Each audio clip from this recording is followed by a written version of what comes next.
hapon po sa inyong lahat. Thank you po at nandito po kayo. So anyway, bilang pasasalamat po sa inyong lahat, lalo na sa Truth Family Itay. Oh, of course, pag may family, may tatay. Ayan, may nanay. Si Ate Dante, si Nanay... Nanay Noemi Maravilla, si another tatay. Ito another tatay. Diyos ko, dami akong tatay. Ano bang tawag tayo tatay? Tatay lang ang alam ko. Tatay Mike, okay. Ang lalala. At saka yung mga iba pang nanay, wala ngayon. So, hindi bale. Ang importante po, nandito kayo. Kasi, kahit wala po din si Sis Dobby, yan po salamatan ko, si Sis Dobby San Andres, hindi ko po bahay ito. Dahil yung pera na pinambayad galing sa kanya, kaya bahay po ni Sis Dobby. Ako lang po ang titira. O, palakpakan nyo na naman si Sis Dobby. Okay, so bilang pasasalamat, meron pong dala si Sis Noemi na pastor at siya na po yung magbibigay ng blessings. Sige po, Pastor. Salamat po, nandito po kayo. Pastor Mike. Pastor Mike. Sana po sa Pastor Mike, libre po ito ha. Kasi namamaligos lang po ako. Wala akong problema.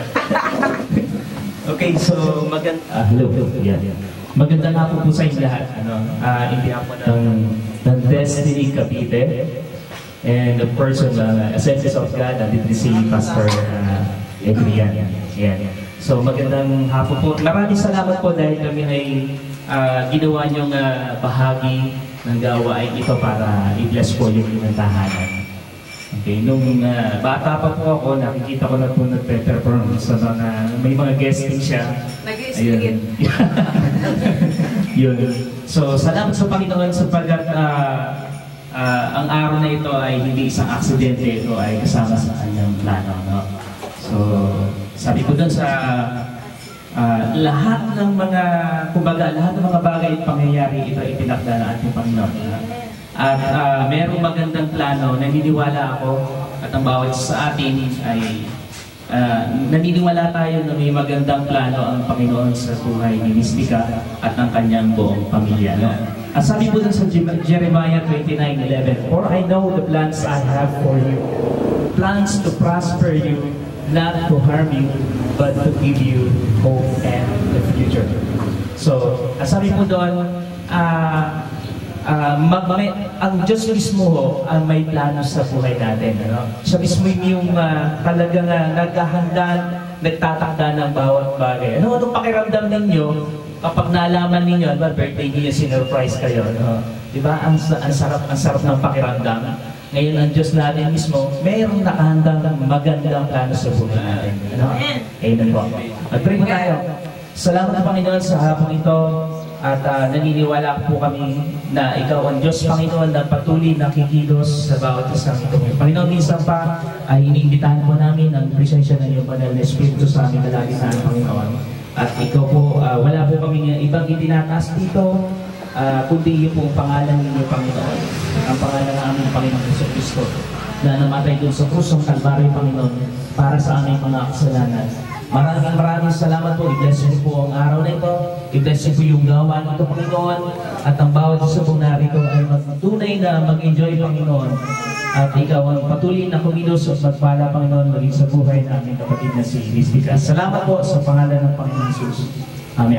Amen. Okay. Gusto ko pong i-search po sa inyo. Naiksilang po ito. Huwag po kayo magalala.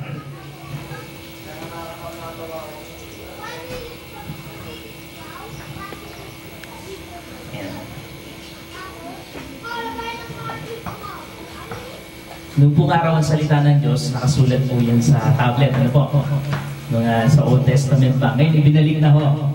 Sa tablet na rin ulit. Kaya may mga tablet doon, may mga Bible na uli ngayon. Ayan.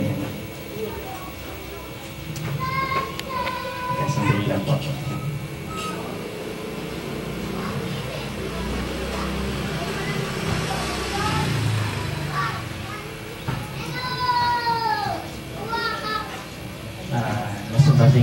At hindi pakiyan mo na sa Matthew 16:18. Okay, parang hindi ko kabisado yung Gusto ko magpatuloy no, sa yung kanina po, yung binanggit ko na magandang plano ng ating Panginoon ay, kumbaga, ito ay hindi isang aksidente. No? Tayo ay may merong ibang mga paniniwala, meron silang word na tinatawag ng fatalism. No? Wala naman sigurong Buddhismo dito. No? Ang Buddhist po ay naniniwala sa word na fatalism. Fatalism? Fatalism. F-A-T-A-L-I. Fatalism. Ibig sabihin ng fatalism? Patayan? Katay? Hindi po. Ito po, ang ibig sabihin po noon ay ito ay may kinalaman sa destination. It has to do with the destiny. Yung kahit anong gawin mo, wala ka nang magagawa. Walang mababago, basta yun ay tinakdain na yung yun ang ibig sabihin.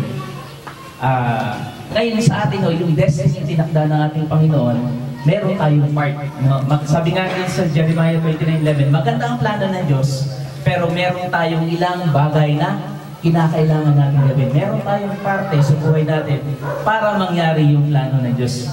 Ano? Ngayon, ang Panginoon mismo, kumbaga, sa isang tahanan, ang Panginoon ang mismong pinakapundasyon natin. Tulad po sinasabi dito sa Matthew 16:18. Sabi po dito, and I tell you that you are Peter, on this rock I will build my church, and the gates of Hades will not overcome it. Ang sabi po ng Panginoon dito, kung sa Tagalog po ikaw, sabi na ikaw, Pedro, sa ibabaw ng batong ito, ay itatayo ko ang aking iglesia. Ano po yung may kinaalam po dito? Ang church po tinatawag dito, hindi po yung building, no? Yung church po tinatawag dito, yung tao, no? Yung tayo mismo, no? And ito ay pwede natin din maging basehan sa isang pamilya, no? At kapag tayo ay halimbawa, wala naman po nagtatayo ng bahay sa ibabaw ng mga buhanginan, ano? Karamihan, sabi na sa Bible, kumbaga, isang matalino na gumagawa ng mga bahay, itatayo nyo sa ibabaw ng bato upang maging matibay. At ang batong ito po ay sinisimulan ng ating Panginoong Jesucristo. Ibig sabihin lang po, ang isang pamilya, kung gusto po natin maging matibay, ang isang pamilya, kinakailangan po ng ating Panginoong Jesus. No? Hindi lang po ito din sa building, no? Ito po mga building na yan ay kumbaga ito ay mga kasangkapan ng Diyos, ay biyaya ng po Diyos yan sa ating lahat.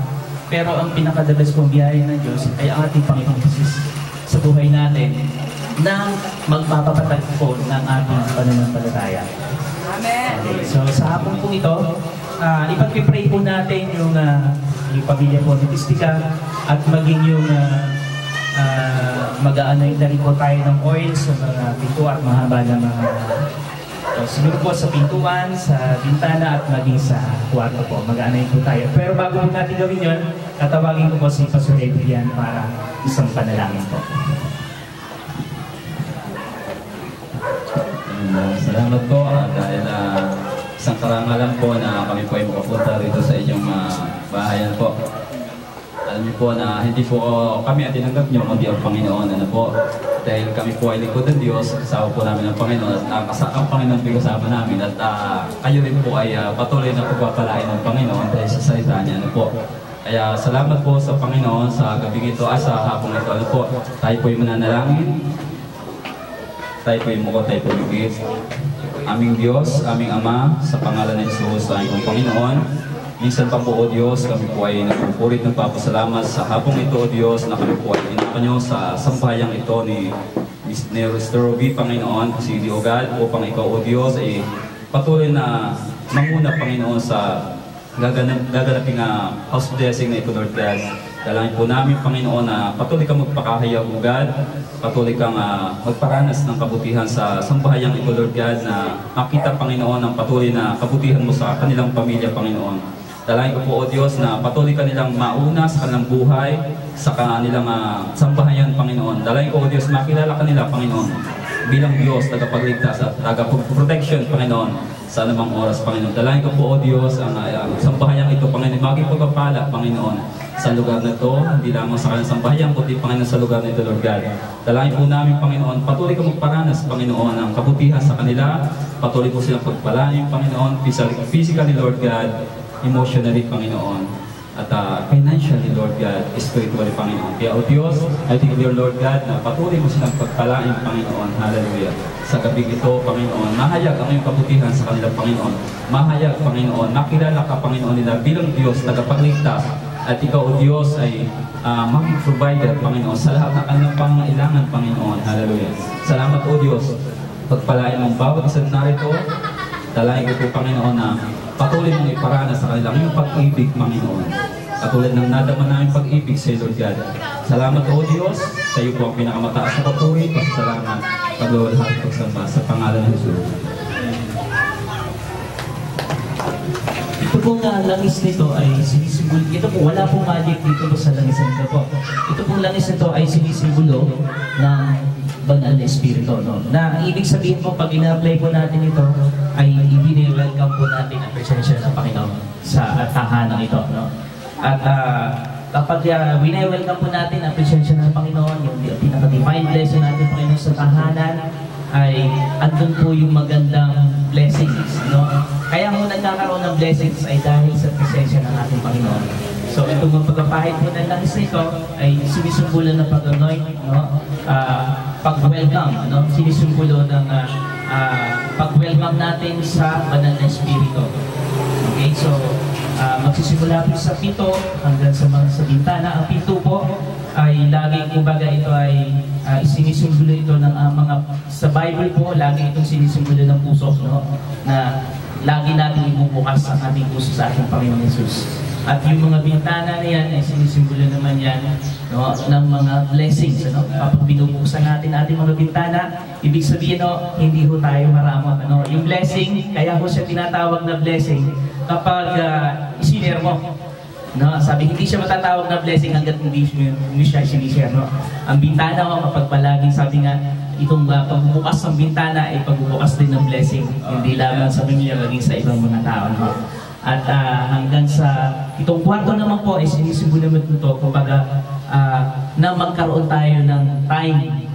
Diba? Meron tayo sa lahat, sa mga trabaho natin, sa mga hal sa buhay natin, subalit yung kwarto, sinisimbolo ito na magkaroon tayo ng time sa pagluhod sa ating Panginoon. Sige po. Sisimulan po natin dito sa ating to, then direct action na po tayo. Then mamaya po, magkuklose po tayo sa prayer pagkatapos.